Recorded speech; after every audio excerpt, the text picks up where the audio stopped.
Pour cesser son activité, il faut absolument s'y préparer. Mais pas s'y préparer de quelques mois à l'avance, mais il faut s'y préparer plusieurs années à l'avance. Et de réfléchir comment on va vivre ce passage et comment on va vivre après ce passage. Pour un médecin, quand on arrête son activité, il faut sûrement trouver un centre d'intérêt. Pas une occupation, je n'aime pas beaucoup ce terme-là, mais un centre d'intérêt. Sinon, je pense qu'on risque beaucoup de s'ennuyer. Je trouve ça dommage de s'ennuyer ayant un petit peu plus de temps libre. Je me suis décidé à passer une annonce dans le quotidien du médecin pour céder ma patientèle. J'ai eu plusieurs contacts et dans les différents contacts, ça s'est conclu par une session de patientèle. Je n'ai pas fait une période intermédiaire. J'ai prévenu mes patients et ensuite j'ai fait un courrier à l'ensemble de mes patients et après j'ai arrêté. J'ai développé mon activité bénévole à l'Ordre de Malte tout en diminuant progressivement mon activité salariée et libérale, d'abord libérale et ensuite salariée.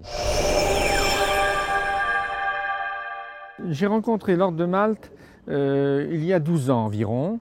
À l'occasion j'en parlais avec mon épouse pour pratiquer j'avais une séance de vaccination anti-grippe.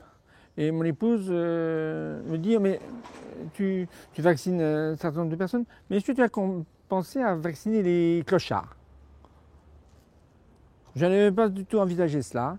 Donc j'ai dit, pourquoi pas, je vais réfléchir. J'ai pris contact et on m'a dit, l'Ordre de Malte vient de créer un système médical, hein, le SAMU social médicalisé, dont vous voyez l'ambulance derrière, et